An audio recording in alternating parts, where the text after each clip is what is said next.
سانپ کی بھی دعا بنتی ہے. سانپ کی کیا بنتی ہے؟ اس کی دعا بنتی ہے. اور ایسی بیماری کے لیے اس کو استعمال کیا جاتا ہے جس بیماری کو ڈاکٹر بھی بعض دفعہ علاج کر دیتے ہیں. علاج کر دیتے ہیں. میرے ذہن میں بیماری نہیں ہے ورنہ میں آپ کو بتاتا چلوں. بس میں نے اتنا پڑھا کہ سانپ کو مسل کے خشک کر کے اس کی ایک ایسی دعا بنائی جاتی ہے جو بیماری میں کام آتی ہے. اسی لیے میرے رب نے کائنات کا چاہے وہ زہریلا جانور ہے، فائدے مند ہے، نفع بخش ہے، کوئی بھی ہے، جو کچھ ہے وہ اپنے بندوں کے فائدے کے لیے بنایا. اپنے بندوں کے بولو. اچھا یہاں ایک بات ہوا ہے کہ یہ جو زندگی اور موت ہے نا، یہ بھی اللہ نے انسان کے فائدے کے لیے بنائی. آپ کہیں گے بھائی وہ کیسے؟ وہ اس طرح کہ اگر موت نہ ہوتی، بھائی موت کوئی زیادہ اعتراض ہے تو مرتے کیا ہیں جی؟ جب اللہ نے اتنی محبت اور اتنی چاہت سے ہمیں بنایا تو پھر ہم مر کیوں جاتے ہیں؟ وہ جو ہے نا بھائی چندہ دیتے جب توجہ میری طرف رکھنا، بڑے کام کی بات کر رہا ہے. تو جب اتنی محبت کے ساتھ بنایا تو پھر ہمیں مارتا کیوں ہے؟ موت کیوں دیتا ہے؟ سنو، موت بھی ہمارے فائدے کے لیے ہے. یہ رب کا قانون ہے. ہر بات میں حکمت ہوتی ہے. فائدے کے لیے کیوں ہوتی؟ اس لیے کہ اگر موت نہ ہوتی، اگر موت تو یہ پرانے حکمران، بڑے بڑے بادشاہ سلطنت پر قبضہ کر کے بیٹھے ہوتے، نہ یہ مرتے نہ دوسروں کا نمبر آتا، نہ یہ مرتے نہ دوسروں کا نمبر آتا. تو بس اس اگر میں اس پر اور گہری بات کروں تو بات طویل ہو جائے گی، لیکن اشارہ اتنا ہی کافی ہے. آپ سمجھ گئے ہوں گے کہ موت نہ ہوتی تو یہ لوگ نہ مرتے. یہ ظالم فرعون ابھی تک موجود رہتا، نمرود ابھی تک موجود رہتا، ابو جہل موجود ہوتا، ابو لہب موجود ہوتا. جب یہ نامراد لوگ مرتے ہی نہ تو ہم غریب لوگ کہاں جاتے؟ تو اس لیے اللہ نے اپنے بندوں کے فائدے کے لیے موت کو بھی بندوں کے لیے تخلیق فرمایا. فرمایا تم سمجھتے ہو کہ موت میں بڑا نقصان ہے، فرمایا نقصان کوئی نہیں ہے، یہ بھی تمہارے فائدے کے لیے ہے. تمہارے سمجھو تو تمہارے فائدے کے لیے کہ اگر یہ نہ مرتے تو تمہارا نمبر نہ آتا. جو نصیب نہ مرتی جو شریف کا ہے زندگی کا نمبر نہ آتا، مرتے دم تک نہ آتا. سمجھ گئے؟ یہ ایک سادہ مثال میں نے آپ کو دی. وہ بیچاری بڑی زندگی کو موقع مل گیا. اب زندگی کے فائدے کے لیے میرے رب نے نظیر کی موت کو تخلیق کرنا. اس کو بھی بادشاہ بنا کے دیکھتے ہیں یہ غریب عوام کے ساتھ کیا کرتا ہے.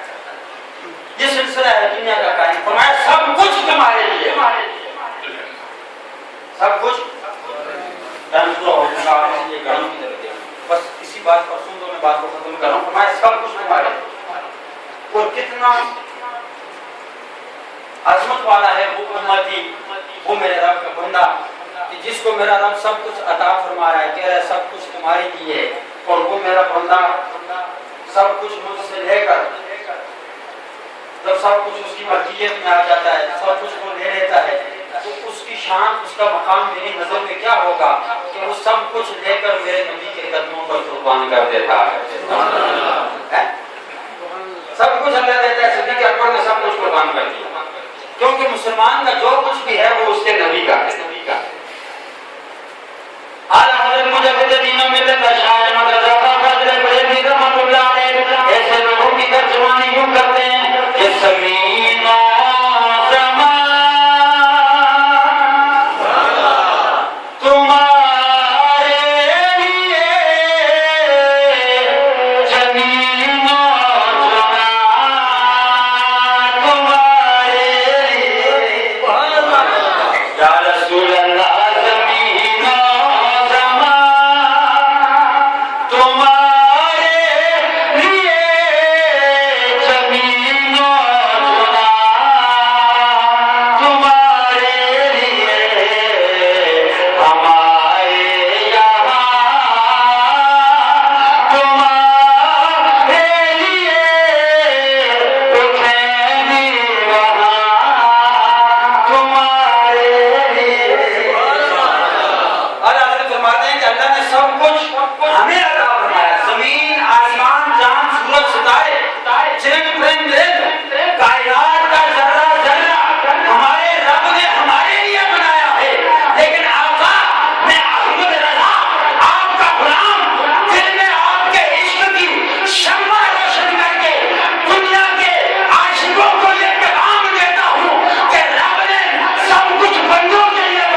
ایسے ہی لوگ کامیاب ہو جاتے ہیں۔ اور رب سب کچھ دیتا ہے، جو سب کچھ لے کر سانپ بن کر اوپر بیٹھ جاتے ہیں،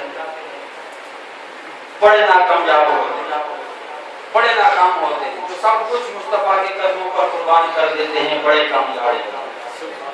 میں سب کچھ تمہارے لیے۔ ثم استوى إلى السماء فسواهن، زمین کے بعد میں نے آسمان کی طرف ارادہ کیا بنانے کا، وہ آسمان بنائے، 7 آسمان بنائے۔ ساتوں کی کیا ضرورت تھی؟ بس 2 جملوں میں بات کو ختم کر دوں۔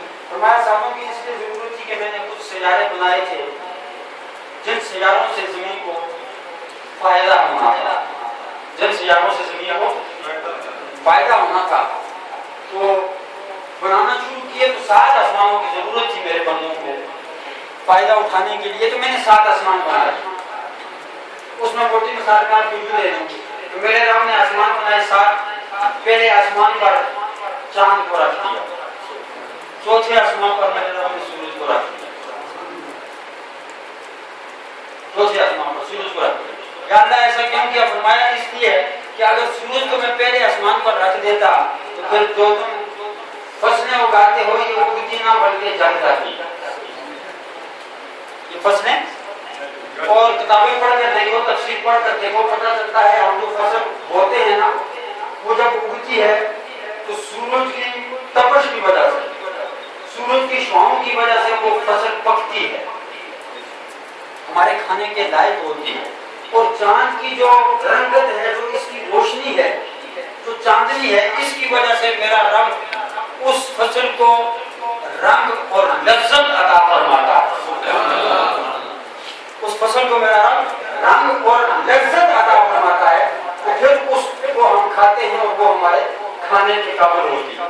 اس لیے میرے رب نے 7 آسمان بنائے، ہر آسمان کے درمیان ایک سیارہ رکھا، جو سیارہ اپنا اپنا کام کرتا ہے، اپنے اپنے طور پر زمین کو فیض عطا فرماتا ہے، اور اس فیض سے ہمارے کھانے پینے کی، ہمارے فائدہ مند چیزیں جو ہیں وہ اشیاء اگتی ہیں، ہمارے استعمال میں آتی ہیں، ہم استعمال کرتے ہیں۔ فرمایا سمجھ لو کہ میں نے آسمانوں کو بھی تمہارے فائدے کے لیے بنایا۔ وہ ہو بکل شیء علیم، بس بات ختم۔ وہ ہو بکل شیء علیم۔ تم سوچتے ہو کہ میں نے سورج کو پہلے آسمان پر کیوں نہیں رکھا، چوتھے پر کیوں رکھ دیا؟ اس کی ضرورت پہلے پڑتی، فرمایا نہیں پہلے پڑنی تھی، اس کی چوتھے پر ہے، کیونکہ رب جانتا ہے کہ کس چیز کی کہاں ضرورت ہے۔ وہ ہو بکل شیء علیم، اس کو ہر بات کا علم ہے۔ ایسا ہرگز نہیں ہے کہ ناک کی جگہ کان لگا دیا تو کان کی جگہ ناک لگا دیا، ہاتھ کی جگہ پاؤں لگا دیا، پاؤں کی جگہ ناک لگا دیا، ایسا ہرگز نہیں ہے۔ سورج کی جگہ چاند کو نہیں عطا فرمائی، چاند کو سورج کی نہیں عطا فرمائی، سیارے اپنی اپنی جگہ پر ہیں، زمین اپنی جگہ پر ہے، درخت اپنی جگہ پر ہے، پہاڑ اپنی جگہ پر ہے، رد و بدل نہیں ہے۔ کیوں نہیں ہے؟ اس لیے کہ رب کو علم تھا، معلوم تھا کہ کس چیز کی کہاں ضرورت ہے، بس جہاں ضرورت تھی رب نے وہیں اس کو رکھا۔ تو یہ رب بہتر جانتا ہے کہ کس چیز کی کہاں ضرورت تھی۔ جو کچھ میں نے بنایا، جدھر جدھر جو کچھ لگا ہوا ہے، سمجھ لو کہ وہ وہاں گئی ہے، وہاں اس کی ضرورت تھی، اور جو کچھ جہاں پر ہے وہ تمہارے فائدے کے لیے۔ اب آؤ بات کو اس جملوں میں ختم کر دوں۔ یہ سارا کچھ بتا کے رب کہتا ہے کہ تم کیسے مجھ سے منہ پھیر سکتے ہو؟ یہ سب کچھ میں نے تمہارے لیے بنایا، احسان ہے میرا، سب کچھ تیرے لیے، اور پھر تم مجھ سے منہ پھیر رہا ہے، عبادت سے منہ پھیر رہا ہے، ریاضت سے منہ پھیر رہا ہے، میری وحدانیت سے منہ پھیر رہا ہے۔ کیوں کر رہا ہے ایسا؟ جبکہ یہ سب کچھ تیرے کریم رب نے تیرے لیے بنایا ہے۔ تو اے میرے بندو ایسا مت کرو، میں نے سب کچھ تمہارے لیے بنایا ہے، تو تم بھی آؤ اللہ اللہ کرو، اپنے رب کو یاد کرو، رب کی عبادت کرو، اس کو سجدے کرو۔ لیکن معاملات عجیب ہیں۔ گزشتہ جمعہ پر بھی میرا یہی موضوع تھا تو اس سے اس جمعے کے لوگ کم ہو گئے ہیں، الٹا چلتے ہیں نا، الٹی چال چلتے ہیں، دیوانے گانے عشق، آنکھیں بند کر لیتے ہیں دیدار کے لیے۔ کچھ ایسی حالت ہوگی ہماری کہ ہم کہتے ہیں قرآن کی آیتیں پڑھتے ہیں، حدیثیں پڑھتے ہیں کہ لوگوں اور یہ آیت ہے کہتا ہے مسجد میں جلدی آؤ، یہ حدیث ہے کہتی ہے مسجد میں جلدی آؤ، ہم الٹے ہو جاتے ہیں۔ تو مولوی صاحب نے اس دفعہ کہا جلدی آؤ، اور جمعے کو اس سے بھی دیر سے تو بچو، ایسا مت کرو۔ اللہ رب العزت ہمیں عمل کی توفیق عطا فرمائے، قرآن کو سمجھنے کی توفیق عطا فرمائے، حدیث پر عمل کرنے کی توفیق عطا فرمائے۔